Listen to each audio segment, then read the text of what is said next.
Join us for an enlightening experience where you will gain a deeper understanding of the purpose and essence of opening your eyes.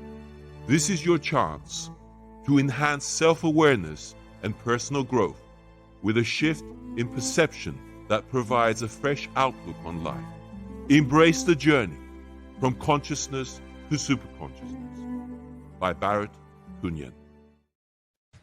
Well, here we are again, and we have a beautiful soul brother. His name is Shervin Boloorian.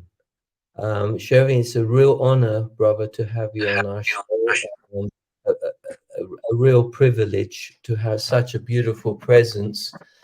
And today we're going to cover an interesting title. Shervin Boloorian, award-winning Iranian refugee artist, released his first song from his most personal album yet.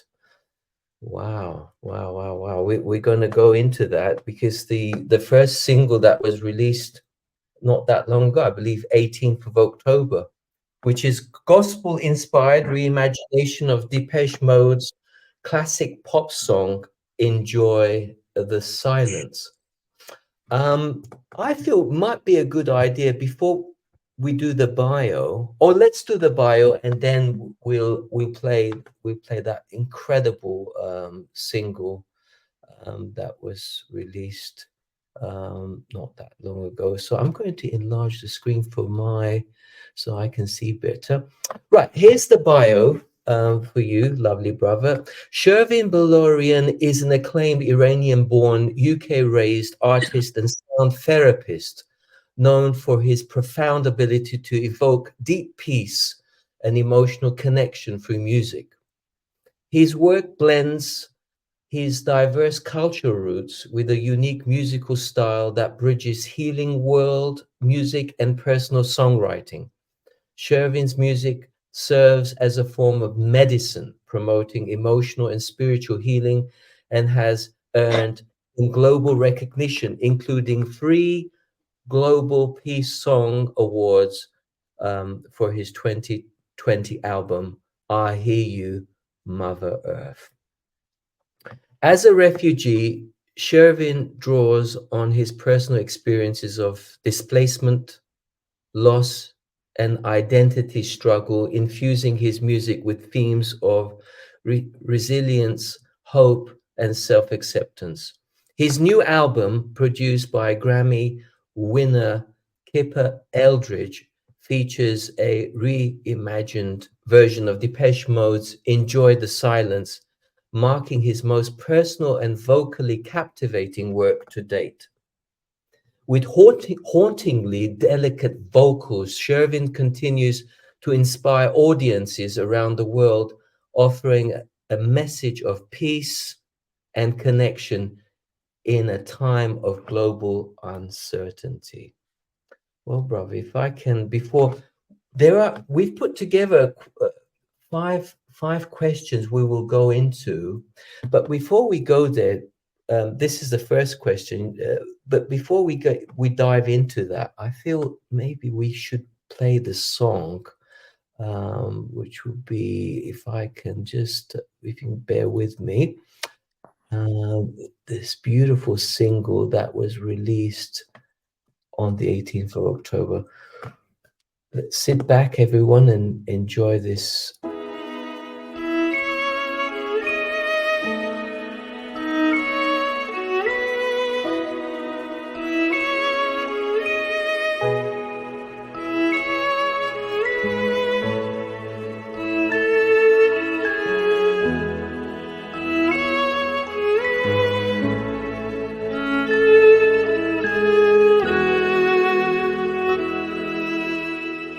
Words like violence break the silence, come crashing into my little world.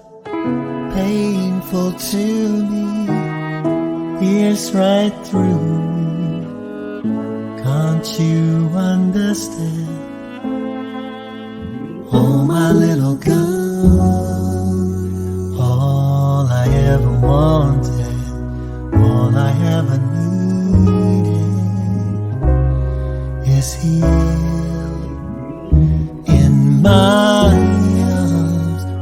words are very unnecessary. They can only do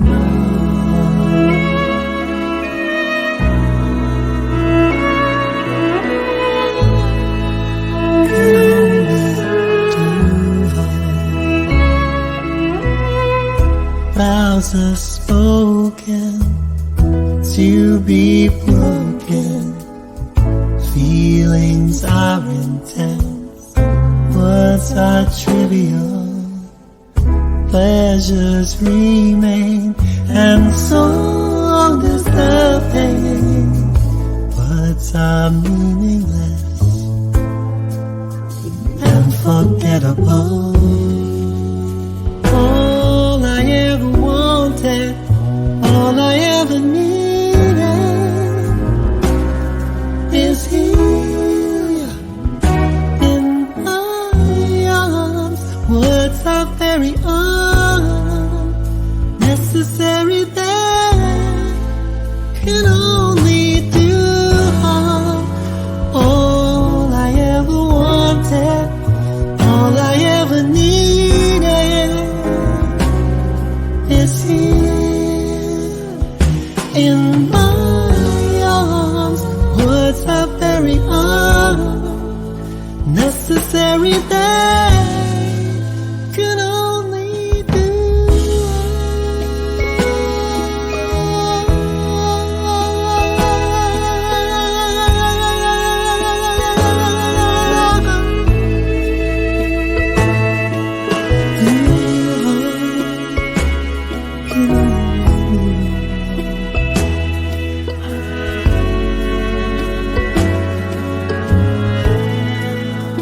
oh, my little girl, and all I ever wanted, all I ever needed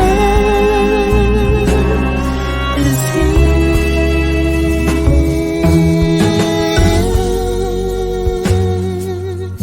Words are very unnecessary. They can only do harm. Words are very unnecessary. They can only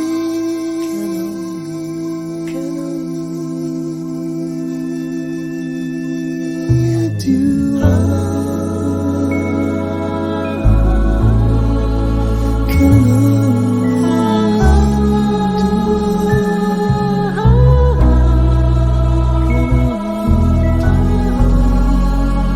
all I ever wanted, all I ever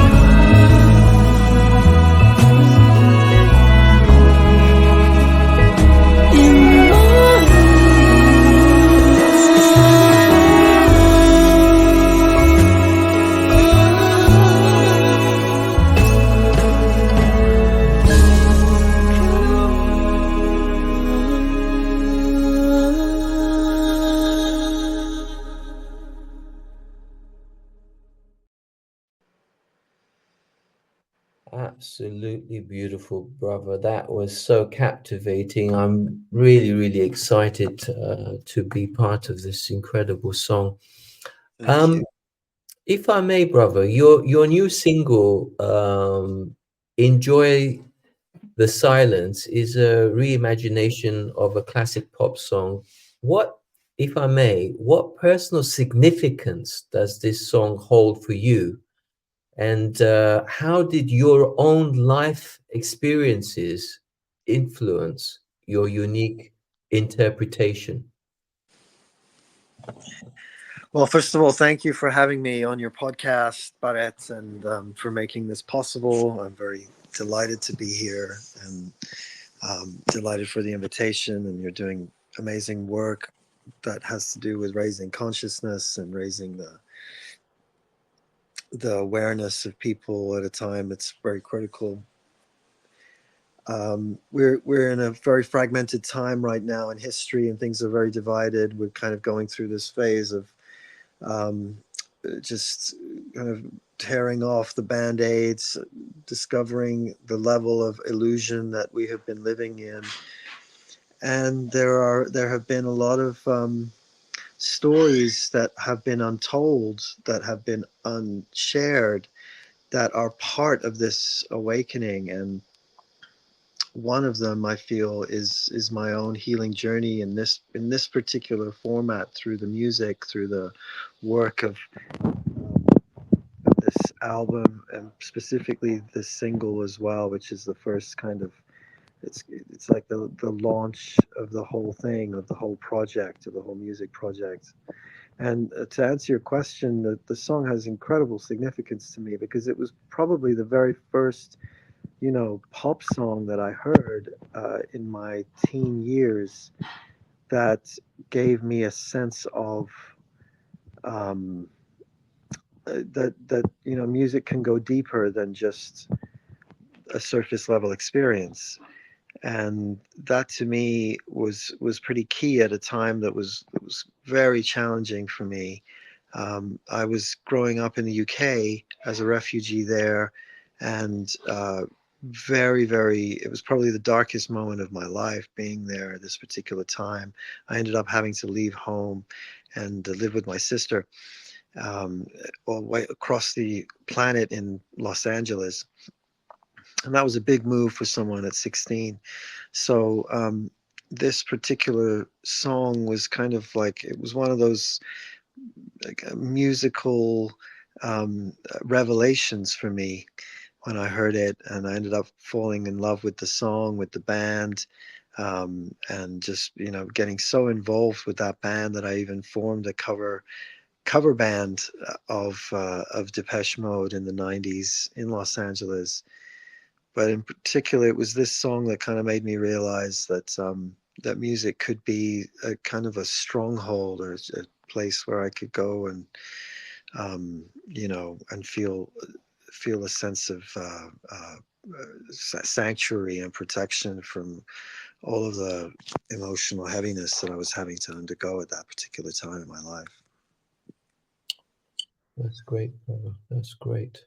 Thank you for that. Just one more point. The last part of that question had to do with um, what my own life experiences have influenced this. I have been a huge fan of sacred music for a long time. I love sacred music from all different parts of the world. I feel like every different tradition of healing music or sacred music, or music that is used for form of connection and praise and healing, that Yeah. there are so many of these different permutations, and it's such an important thing that it's starting to come out right now more and more, that we're kind of diverting away from the plastic, so to speak, the type of music that just gives us a kind of a one-dimensional type of experience. We're moving, in my view, beyond that.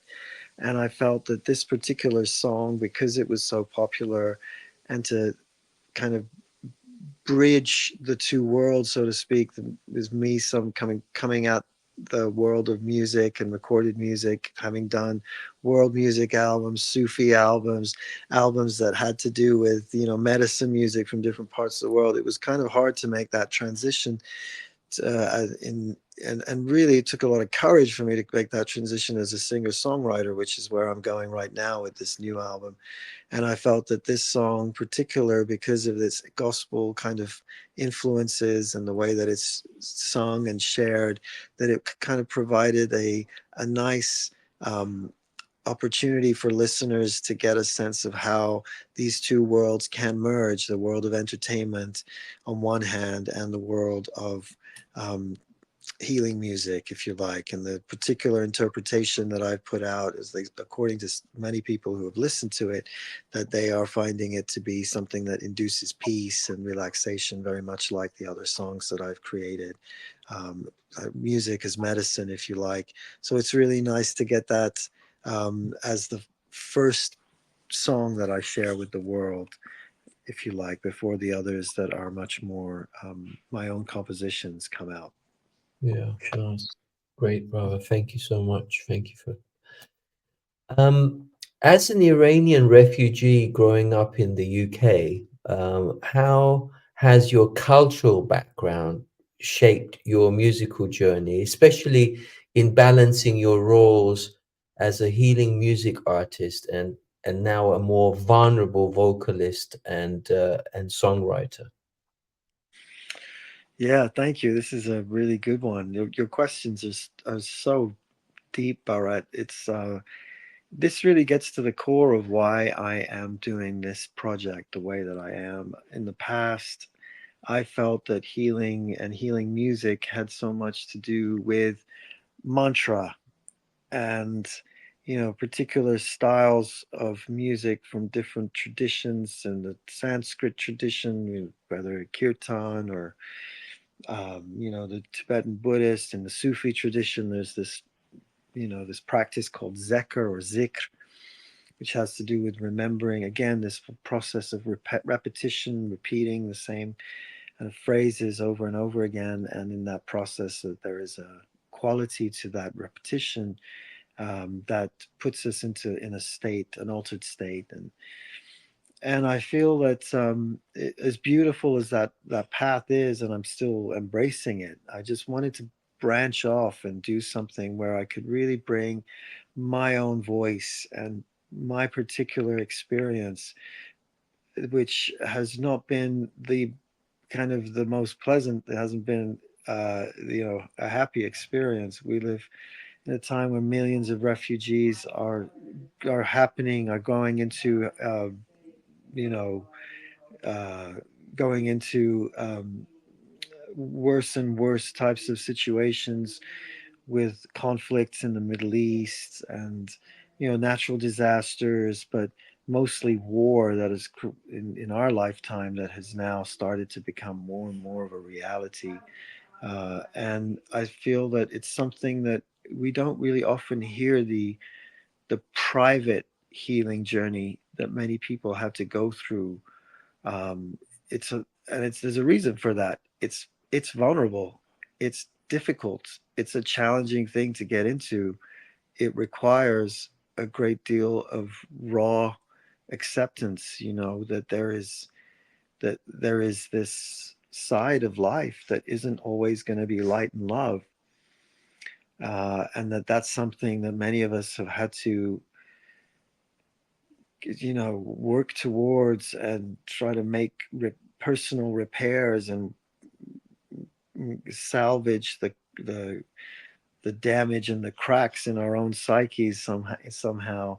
So I feel like in that way, rather than the mantra and the general healing type of approach, that there is a much more personal experience. And for me personally, growing up in the UK as a refugee, I was I was in a polar opposite identity crisis. One side, the West, the my surroundings, my friends, my um, you know cultural setting that I was in was very much at odds with the place that I actually came from, my roots. You can try and imagine that, in a tree, for example, the roots are somehow struggling with the branches, and that's what was happening for me. And it created such a degree of confusion, loss of self uh, identity, fracturedness, all of these things. And I actually, a lot of people say that music itself and creating music is a form of therapy, and I would agree with that. But it's so incumbent on us as artists to tell these types of stories, because it makes others realize that we're not alone. And I kind of saw that myself in my own journey of how certain pieces of music, like Enjoy the Silence or creative expressions, that were there a little bit like a beacon for me to wrap my hope around, that there could be something better, there could be something more, there could be something more satisfactory about life that I wasn't experiencing back then. Back then, it was really, it felt like there was no doorway out of the darkness for me. So Mm. I'm pretty sure a lot of refugees these days, particularly with a lot of anti-immigrant sentiment that's going on right now, and this kind of feeling that these two worlds that I'm from, the West and the Middle East, the particular Islamic Middle East, that there's this kind of preconception that the two are not compatible together.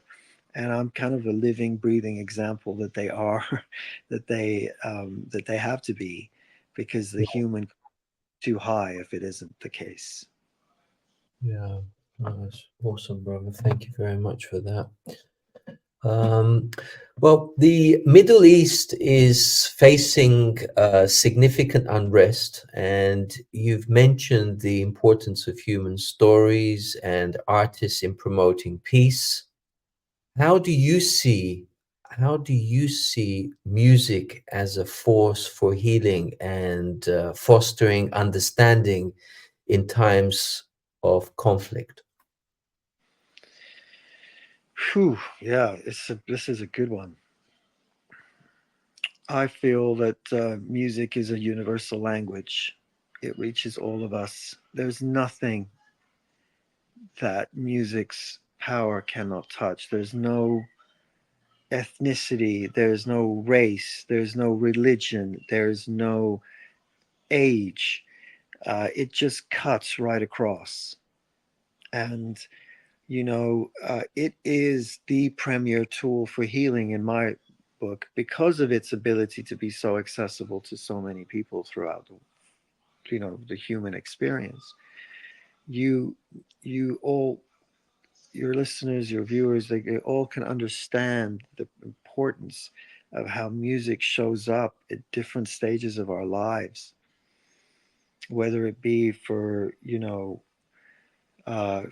birth, for marriage, for time spent with friends, for time spent with family, for dancing, for celebration, for grief and loss and funerals and so on and so forth. Every stage of life, there is that quality of music showing up in the moments that we need it most. So I find that it's something it's an ideal access point for healing. And it has an ability to help people understand the human experience. And this is why, you know, before we had music as strictly an entertainment tool, that it used to be a force for the village or for the town, for the community to come into unity together, the tribe. That music had this ability to bring the disparate parts of ourselves into this state of union, into this state of um, you know transcending all of the division. So in this particular time, I feel like it's even more urgent for us to do that, and for us to kind of be welcoming a type of music and investing in a type of music that really is meant for that. It has the intention for bringing people together rather than to just kind of give them a surface experience. So yeah, especially right now, where our voices and the voices of those who have suffered and have felt a great deal of loss and grief and pain, that it's an opportunity to let that voice come through and to be heard. I have a song, the second single coming out is inspired by the poem written by Manal Omar, who is a Palestinian born activist, women's rights activist, poet. And it's got a message of what does it really mean to pick up the pieces and try to move on with your life after you've gone through so much loss. And it's just like, if we want to have a compass for those moments that are real and that are painful and that can be seen as something that's insurmountable sometimes, music can help us do that. And that's what my aim is with this new album as well, is to help us to get to that place where, where we can make sense of that which is impossible to make sense of, which is, decades of war Yeah. and destruction right now. Thank you, brother, for that. So we have your collaboration with Grammy-winning producer Kipper Eldridge is a major highlight of this album. How did working with him influence the sound and direction of your music, especially in terms of production and storytelling? Yeah, thanks, Baran. Kipper is an astonishing creative force. He's not just a producer. And what he does is that he listens to your music, and and he'll know how to take it apart, because he's got that musical nous to be able to listen to something and kind of know, okay, what's at the core of this, what's the kind of the stamp or the signature of this song. And then and he'll raise the bar. He's one of those people that has raised the bar on my creativity, as well as been someone who's been in the studio to put it all together. And that's a really rare find. It's something that I have not experienced before to the degree that I have with Kipper. He won an award, a Grammy Award, as best producer for Sting's album Brand New Day, and he's based in Bali. I had the good fortune to have him accept my project.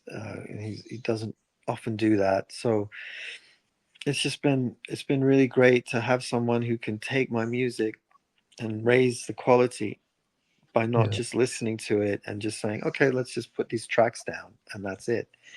He listens in, he tunes in, he says, you know what, try your vocals this way, or let's shift that bridge and do something different with it. And he's doing this all while we're having a laugh and having a really good time, and just bringing his amazing humor and his good will to the project. So it's been really brilliant working with him as an artist. I think it's taken my music to a new level, and I'm really excited to share that with the world as part of this as part of the stories that I'm telling through these songs. brilliant, brother. Last question. In your music, you explore themes like fractured identity, loss, and self acceptance. What message do you hope listeners will take away from your new album, and how does it reflect your own healing process over the years? Don't let this world get the better of you. Don't lose sight of the hope that's there. Don't harden your heart.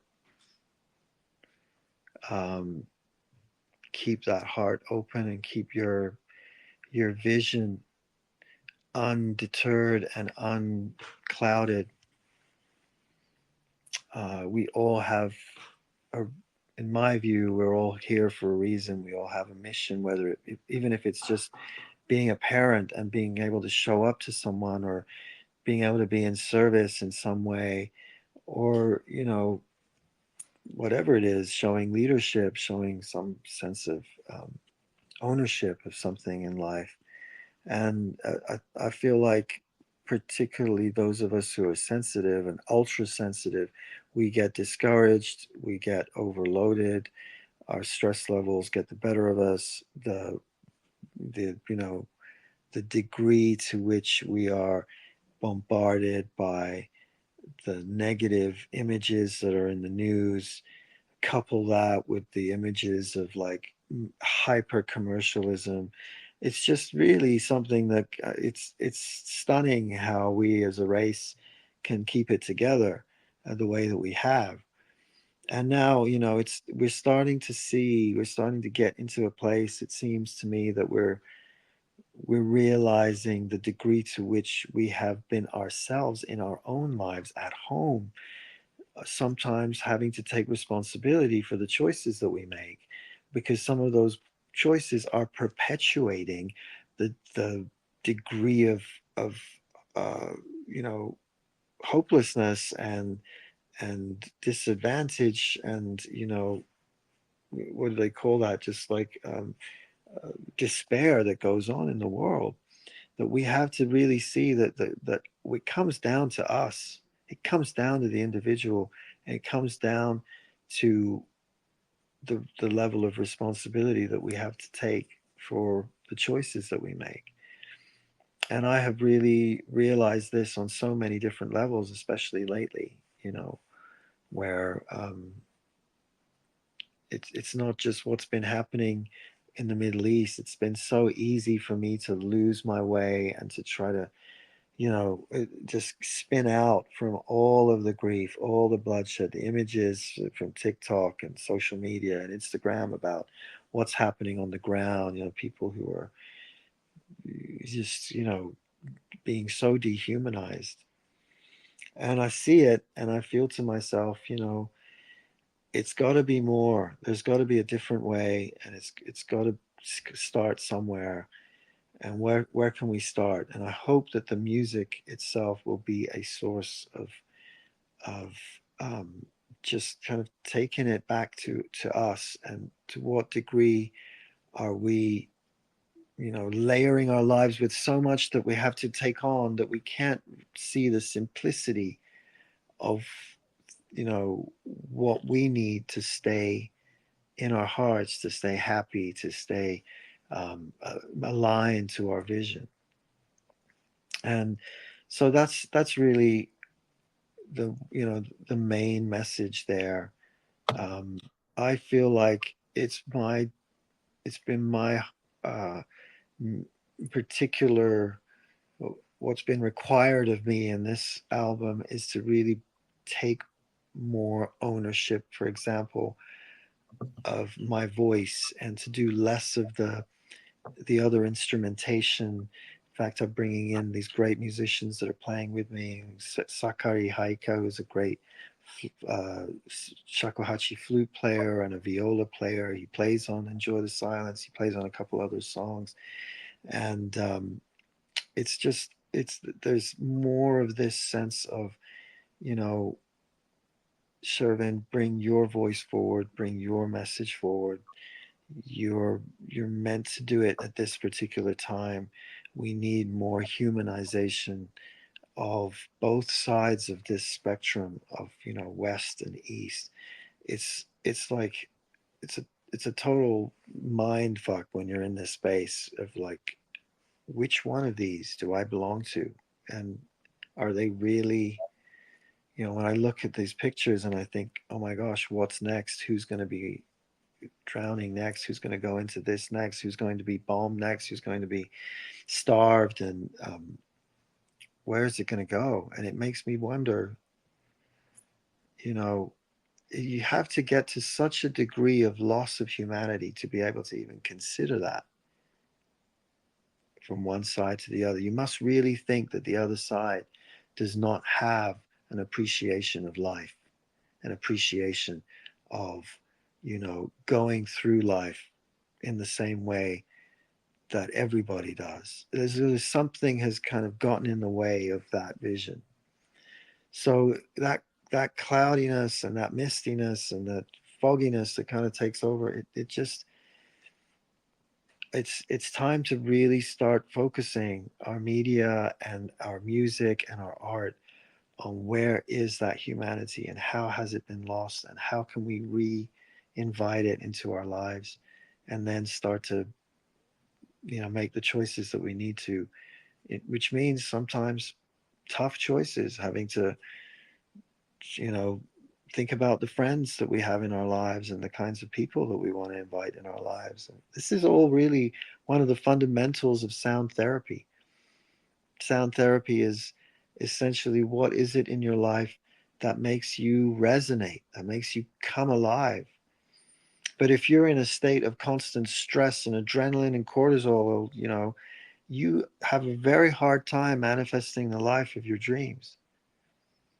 And we've gotten to a point now where it's just been such a big back and forth between these two particular aspects of my identity, and I feel an urgent need to be able to speak out on that issue. And I feel like, as someone who has the experience and the background that I do, that it's incumbent upon me to do that at this particular stage of my life. Shervin Boloorian, it's been an honor to have you on our show, and we look forward again in the foreseeable future to invite you back and to have a stimulating conversation. And it's a pleasure, brother. It's a real honor to have you, and to know that people of your caliber exist on our planet. You're an amazing, energetic light for humanity. So I'm grateful to you, the universe, and from the bottom of my heart and by Activator platform, look forward to having you back in the near future. I'd be so excited and delighted to come back. Again, I appreciate so much all the great work you're doing, and we're all part of this movement together. So Absolutely. Thank you for going arm in arm with me tonight and sharing this. And yeah, we look forward to our next conversation. Thank you much. Bioactivator would like to thank you for your kind support and donations. Through Barrett Tunian's guardianship of this platform, his activation of truth harmonizes, neutralizes, and unblocks the meridians that connect, balance, and purify all that comes in contact. Do no harm is the key that fully opens the heart's voice to be in the union of the I Am presence, and will represent every living organism on the planet whose voice would otherwise not be heard. Remember, the truth will set you free. Do no harm, cause no loss, and do not impose upon the freedom of others. Love, light, and prayer.